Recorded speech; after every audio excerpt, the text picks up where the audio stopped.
Bonjour à tous, chers amis, chers abonnés, chers frères et sœurs.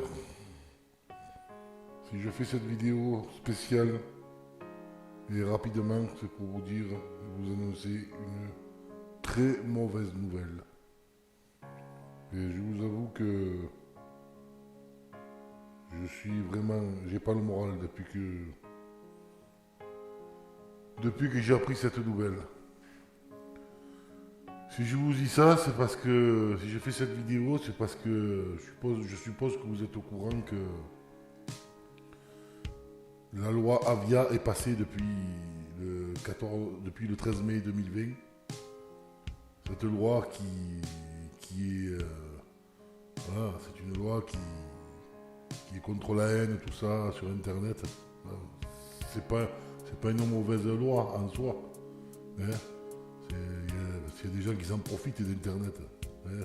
Ils sont là, derrière leurs écrans, en train d'écrire des propos haineux et racistes gratuitement comme ça. Quand même, ça se fait pas ça. Mais au-delà de ça, c'est que ça va quand même plus loin, c'est plus profond.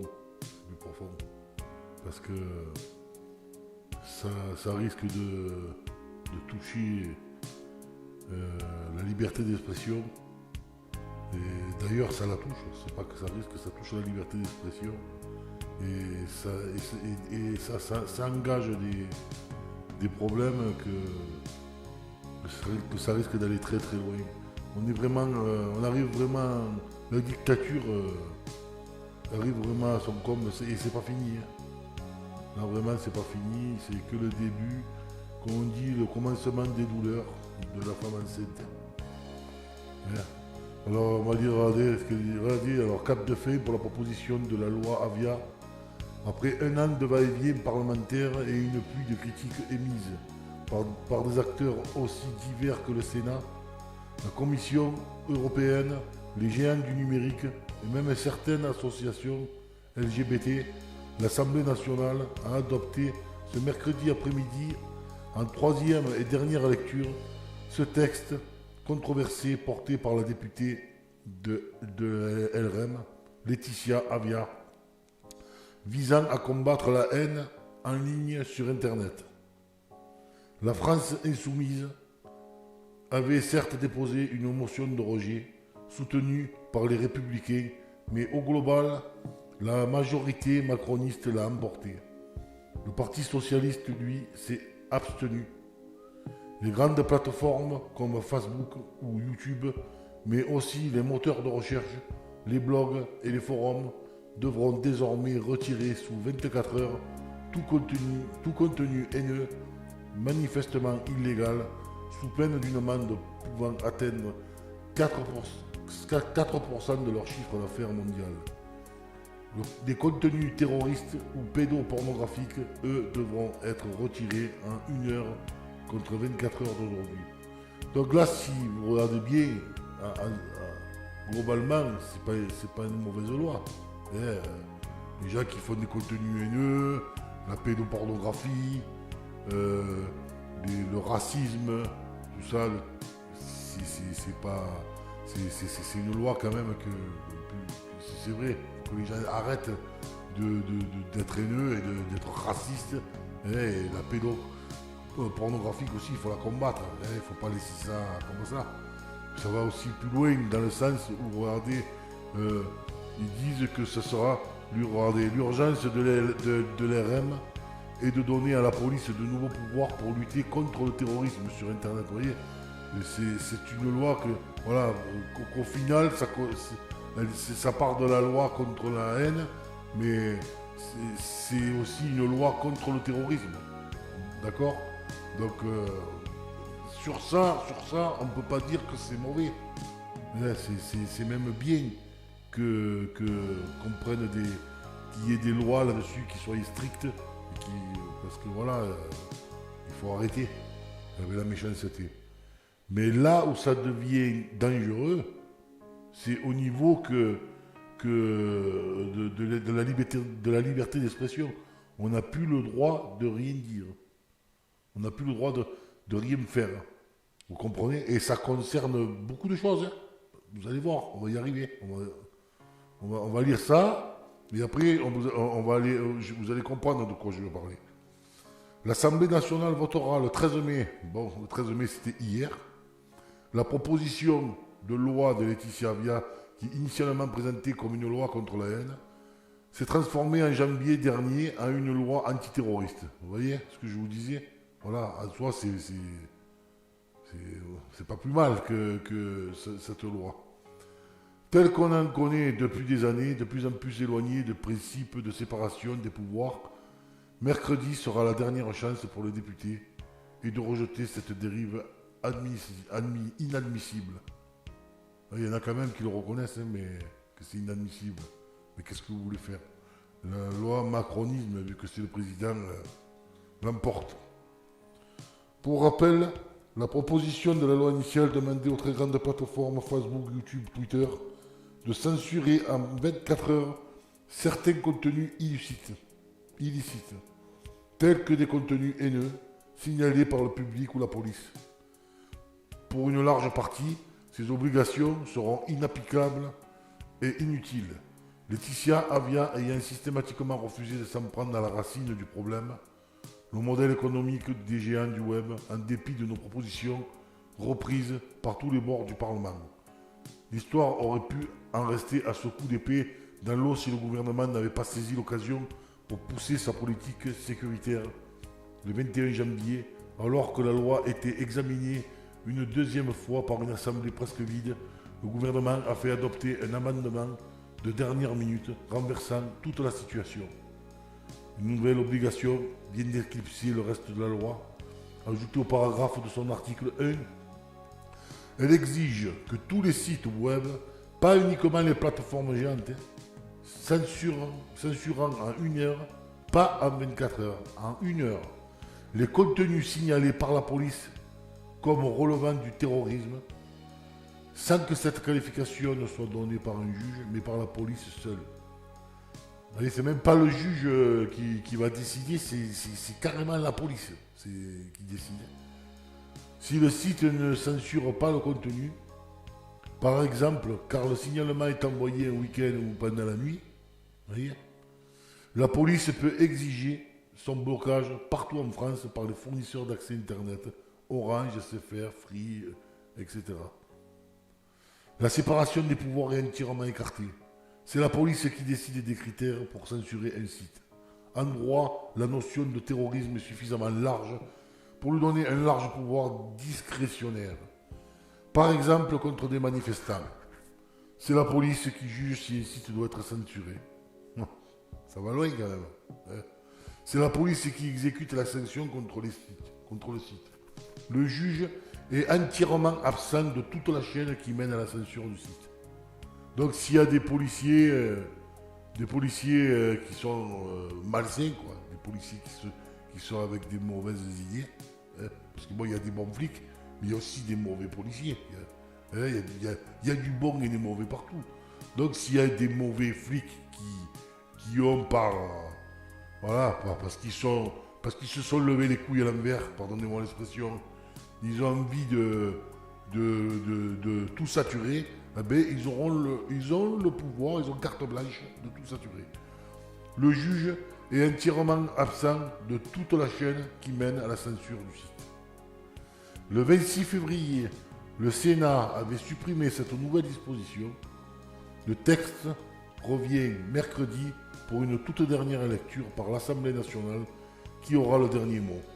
Il est indispensable que les députés suppriment l'article 1, paragraphe 1 de cette loi, qui permet à la police d'abuser de son pouvoir pour censurer le web à des fins politiques, en cherchant à censurer les attaques contre le président ou contre la police comme elle le fait déjà. D'accord? Ok. Mais admettons, on n'est pas d'accord avec des trucs qu'il fait le président, on a envie de s'exprimer, de dire moi je suis pas d'accord avec ça, avec ce qu'a fait Macron ou quoi, eh ben tout ça, c'est censuré, on n'a plus le droit. Voilà. La loi, le président, il a envie de faire quelque chose, il le fait, et tu dois l'accepter. Voilà. Comme il a dit Sarkozy, on ira ensemble vers ce nouvel ordre mondial et personne ne pourra s'y opposer. On n'a pas notre mot à dire. On n'a rien à dire, nous. Nous, on met le masque sur la figure, le masque là du coronavirus. On le met sur notre gueule et on ferme nos gueules. Voilà. C'est pour ça qu'ils nous ont mis des masques. Voilà. Ils nous ont dit, voilà, toi, tu vas te mettre le masque là, parce qu'il y a le virus là, il va te prendre le virus, il va te tordre. Et tu fermes ta gueule, c'est mieux. Voilà. Vous comprenez? Vous comprenez pourquoi on a des masques maintenant? Pour fermer nos gueules. Voilà. Écoutez ça. Et à vous, mes chers trolls, haters, qui vous croyez seuls cachés derrière vos écrans, vous qui êtes infiniment petits et lâches, sachez que nous nous battrons pour vous trouver et vous mettre face à vos responsabilités, car ce que nous engageons, c'est la fin de l'impunité. Si le texte est voté, les plateformes et les moteurs de recherche seront forcés de retirer sous 24 heures les contenus haineux qui leur sont signalés et qui ciblent l'appartenance ethnique, la religion, les provocations au terrorisme ou encore la pédopornographie. Là, je me pose. Vous voyez ce qu'elle dit? Les contenus ciblés, c'est l'appartenance ethnique, la religion. Donc, la religion, ça veut dire que si dans ta religion, il y a une chose que c'est pas bien pour Dieu, tu vois, par exemple dans la Bible, il y a un péché que c'est pas bien, et que par exemple dans ton église, toi tu es pasteur et tu dis que ce péché-là, il ne faut pas le pratiquer, eh bien, vu qu'il y a cette loi maintenant, la loi Avia, eh bien, si une personne porte plainte, eh bien, ils auront le pouvoir de venir dans ton église, la police, même pas un juge, la police. Ils auront l'autorité de venir dans ton église, de te mettre une amende et peut-être même de fermer ton église. Ça peut aller très loin. Parce que ça sera considéré comme de la haine, ça sera considéré contre du terrorisme. Voilà, tout ce qui est haineux, tout ça, maintenant c'est considéré comme le terrorisme. Voilà, alors on n'a plus le droit maintenant, même dans les églises, de prêcher toute la vérité. On aura le droit de prêcher la vérité, mais pas toute la vérité, parce que ça sera une condamnation. Voilà, on sera lié à une condamnation. Donc voilà, jusqu'à où ça va. Vous voyez? Bon, après, en soi, il y a des choses bien, mais il y a des choses quand même que ça, c'est pas bon. Vous voyez? Ça nous touche ça va trop loin. Vous voyez? Donc, c'était pour vous dire ça. Pour vous dire que maintenant, on a intérêt à se taire, parce que si on ne se tait pas, eh ben, on en paiera les conséquences. Voilà. Tu fais une vidéo sur YouTube, tu as dit quelque chose qu'il fallait pas dire, eh ben, ils viendront, ils te chercheront. Voilà, en premier, il y aura la censure. En premier, il y aura la censure. Bon, c'est sur YouTube. Ils ont 24 heures pour supprimer ta vidéo. Ça dépend ce que c'est. Ils ont 1 heure. Et à force, si c'est répétitif, si c'est toujours la même personne qui va faire des vidéos et qui va commencer à les publier comme ça, ben les flics ils vont venir chez eux. Voilà, ils vont le trouver, ils vont venir chez eux et cette personne, elle paiera les conséquences. Et selon ce qu'elle a dit, plus ça touchera, plus ils estimeront que c'est grave et plus tu en paieras les conséquences. Voilà où on en est. Vous voyez? Voilà. Maintenant, on est vraiment dans la dictature. On y était déjà, hein. Mais là, maintenant, ça n'a même plus de limite, quoi. Maintenant, ça va beaucoup trop loin et ça va empirer. Parce que, comme je le dis dans la plupart de mes vidéos, nous vivons la fin des temps. Jésus est à la porte, le Seigneur revient chercher son église.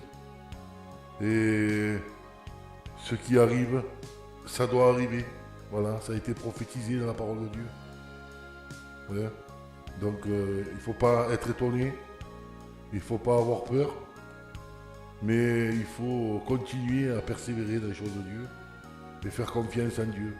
Voilà, parce que malgré tout, Dieu est avec nous, Dieu nous garde, Dieu nous protège. Et pour ceux qui ne connaissent pas Dieu, eh bien, je vous invite à commencer à croire en lui et d'arrêter de vous poser des questions. Hein, parce que c'est plus le moment de s'en poser. C'est le moment maintenant de plier les genoux et de chercher à se repentir. On en est là maintenant. On n'évitera pas la puce irréfiliée. Personne ne pourra l'éviter sur cette terre. Personne. Le seul moyen d'éviter le gouvernement mondial, c'est de partir avec l'Église. C'est d'être enlevé avec l'Église. Voilà. Tous ceux qui resteront, ils ne pourront pas l'éviter. Comme la liberté d'expression, là. Ça sera imposé. On ne pourra rien faire. Donc soit on est enlevé, on s'en va avec le Seigneur, hein, et on laisse rentrer le Seigneur gérer tout ça. C'est lui qui gérera tout ça, selon la Bible, après. Soit on reste là, parce qu'on se prend pour monsieur je sais tout, hein, et on n'a aucune humilité, et on restera là, et ben, on en paiera les conséquences. Hein, voilà, parce que c'est comme ça. Hein. Il n'y a pas à chercher à droite ou à gauche. Hein. Tout est dit, tout est accompli. Hein. Le Seigneur vous parle à travers nous, à travers les chrétiens. Le Seigneur parle à travers les hommes. Il vous avertit. Ça fait tant d'années qu'il vous le dit. De vous repentir, de vous tourner vers Dieu. Ne vous en voulez pas. Si vous restez jusqu'à le dernier moment comme ça, eh bien, ça sera votre choix. Ça sera votre choix. Voilà. Et quand ça sera fini, eh bien, vous pourrez vous le reprocher qu'à vous-même. Parce que Dieu aura tout fait pour vous avertir. Enfin voilà, je tenais à vous dire ça. J'espère que ce message sera passé. Et que... Voilà. Chers amis, frères et sœurs, restons fermes dans la foi et surtout, gardez espoir. Gardez espoir. Ne baissez pas les bras. Avec Dieu, nous ferons des exploits, comme dit la Bible. Je vous dis au revoir et à la prochaine vidéo.